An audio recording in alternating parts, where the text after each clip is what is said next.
Это программа «Актуальное интервью», в студии Иван Лазаренко. Здравствуйте. Для школьников и студентов начинается новый учебный год. Какими были итоги вступительной кампании в главном вузе республики? Как в новых условиях будут проходить занятия? Хватит ли цифровых мощностей? Об этом и многом другом мы поговорим с ректором Северо-Восточного федерального университета Анатолием Николаевым. Анатолий Николаевич, здравствуйте. Здравствуйте.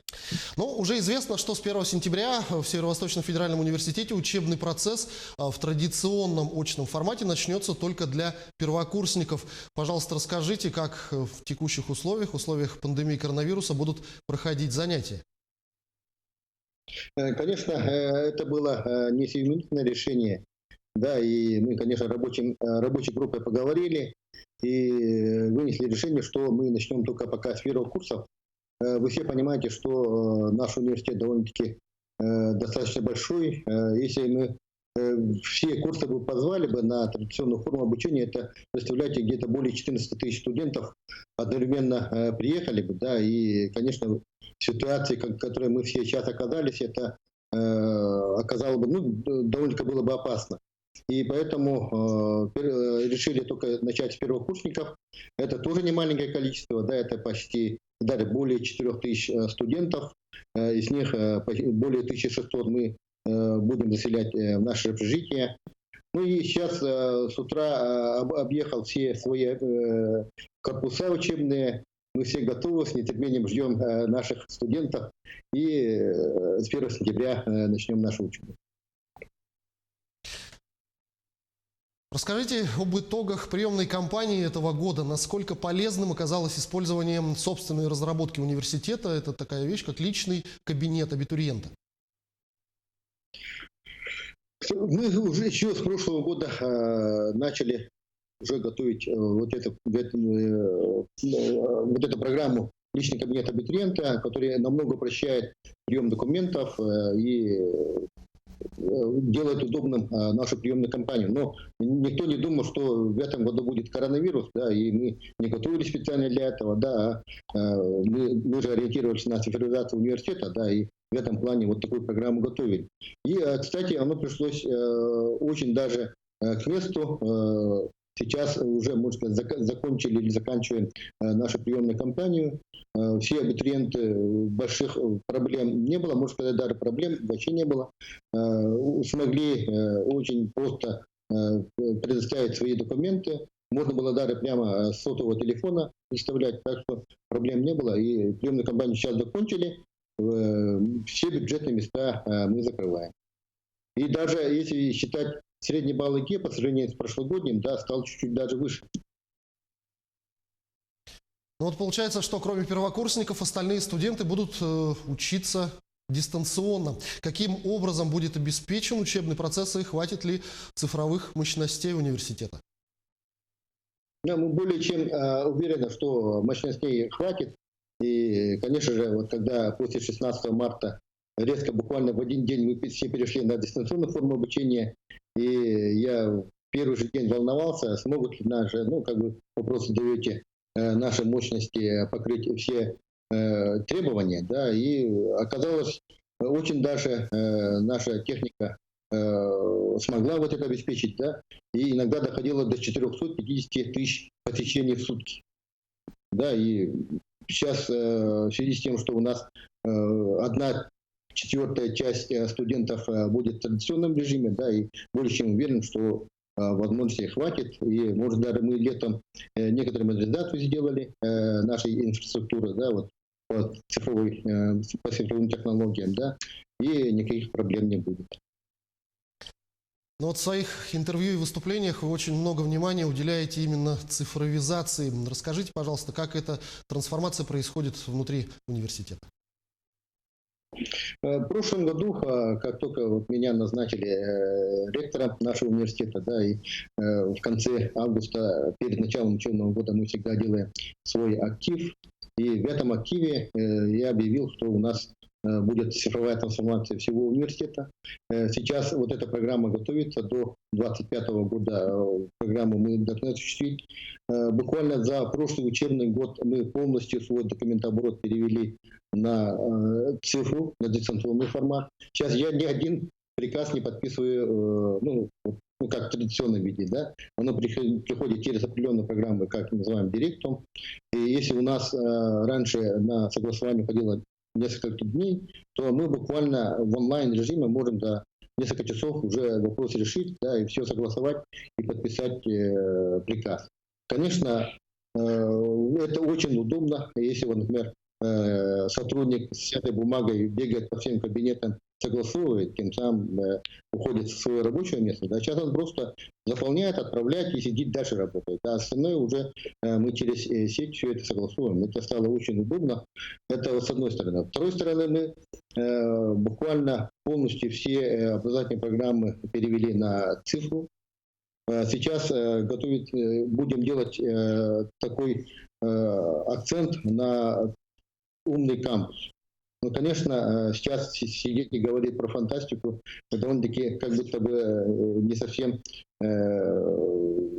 разбирается в ситуации или так далее, как будто подумайте, да, но мы уже думаем над этим, готовим кадры для того, чтобы с одного коммутатора все наши объекты, все корпуса были оцифрованы, да, и управлялись через одну сеть. Потом для каждого сотрудника открыт личный кабинет, для каждого студента открыт личный кабинет. Все это деятельность студентов, сотрудников мы оцениваем только через интернет-связь, все статистики и так далее. И то, что вот этот механизм имеет место быть, мы даже опробовали на абитуриентах. Сейчас абитуриенты, которые сейчас стали студентами, первые дни для них тоже мы откроем личные кабинеты, да, и они уже вот через свои пароли, логины, пароли будут заходить в наш электронный контент и будут работать. Но это только начало, а в целом трансформация – это переформатирование всего механизма управления федерального университета. Ну, вот к этому мы стремимся, чтобы наш университет был не только имел название федеральный, но и был очень современный, управляемый, гибкий. И я бы мог на этот вопрос так ответить. Ну вот та встреча актива, которую вы упомянули, она прошла буквально на днях. Там подводились итоги прошедшего учебного года, а также были обозначены цели и задачи на год предстоящий. В своем докладе вы сказали, что университет работает над программой развития. Расскажите, какой будет эта программа, на какие основные ориентиры при создании вы будете опираться? Ну, во-первых, конечно, это традиционная встреча актива в конце августа. Каждый проректор по своему направлению сделал доклад. И те задачи, которые в прошлом году мы ставили, они полностью выполнены. Даже никакой коронавирус не помешал вот эти моменты закончить. Да? И сейчас наша команда, можно сказать, целое лето работала над структурой программы развития, которая станет ориентиром на ближайшие 5 лет и перспективе до 30 года. Университет мы будем модернизировать. От этого будет зависеть вся реализация программы будущего. Да? Основная цель, мы как федеральный университет и университет, который располагается на севере, это основная мысль – устойчивое развитие севера. Вокруг вот этого мы будем работать. Это устойчивая экономика, устойчивая природа и устойчивое общество. С одной стороны, это подготовка кадров, это наука и инновации и, конечно же, воспитательная и молодежная политика. Если мы на 3 этих китах будем работать, то мы станем очень полезным и самым необходимым университетом для того, чтобы севера развивались, да, особенно северо-восток, где территория нашей республики находится.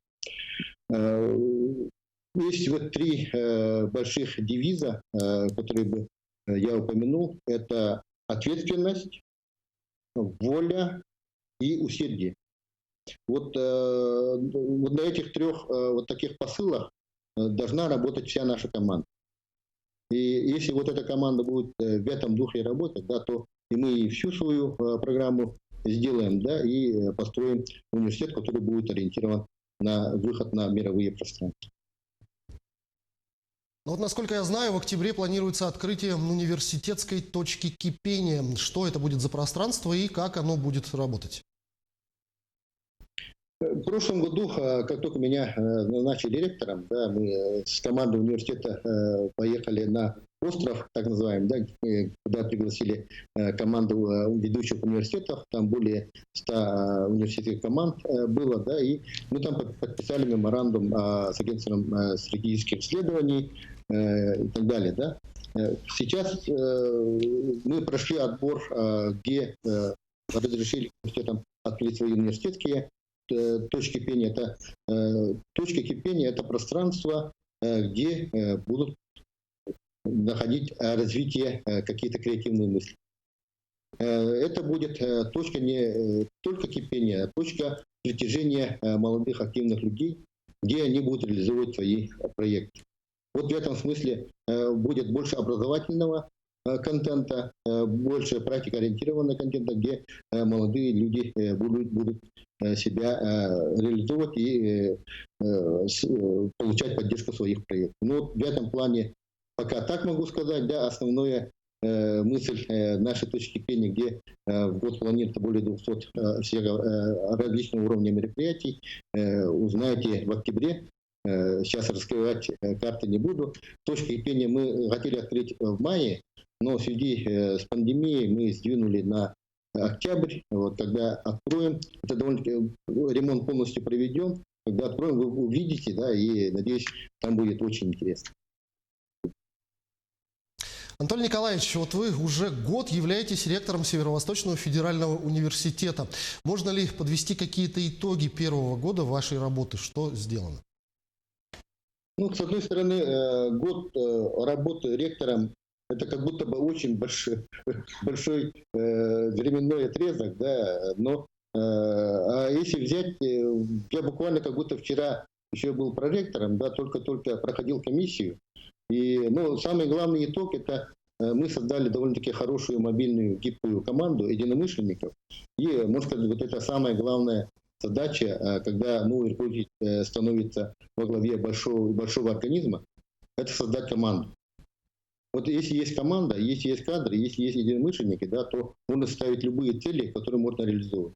Вот первый год работы, это, можно сказать, самая главная цель была вот эта. А дальше мы, когда уже вот этой вместе со своей командой, уже можно сказать, да, составили программу развития и дальше будем реализовывать. Ну, могу пока так сказать, да, а дальше уже нашу деятельность должны оценить другие люди со стороны, правильно ли мы направление работаем, или где-то корректировки надо вводить, это по ходу нашей работы будет видно.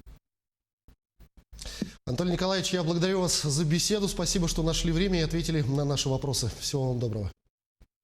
Спасибо, до свидания. Это была программа «Актуальное интервью». О предстоящем учебном процессе мы сегодня разговаривали с ректором Северо-Восточного федерального университета Анатолием Николаевым. До встречи в эфире.